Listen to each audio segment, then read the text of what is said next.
মুমিন বান্দার বৈশিষ্ট্য হচ্ছে দুঃখ কষ্ট বেদনা জ্বালা এগুলোতে সে আপসেট হয় না, সে হাল ছেড়ে দেয় না, সে ভরসা রাখে একজনের উপর, চিল্লায় বলতে হবে তিনি কে?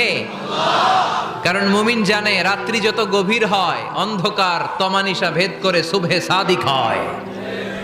মুমিন জানে গর্ভবতী নারীর পেটের ব্যথা যেই দিন বাড়তে থাকে ওই দিনই নতুন মেহমান আগমনের সময় ঘনাতে থাকে।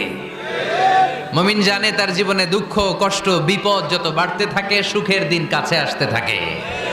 এজন্য মুমিনের হারাবার কিছু নেই। ফা ইন্নামা আল উসরি ইউসরা, ইন্নামা আল উসরি ইউসরা। নবী হে, কষ্টের পরেই আছে আনন্দ, দুঃখের পরেই আছে সুখ।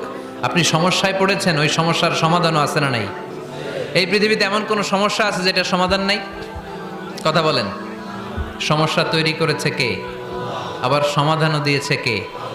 আল্লাহ ডাজন্ট ক্রিয়েট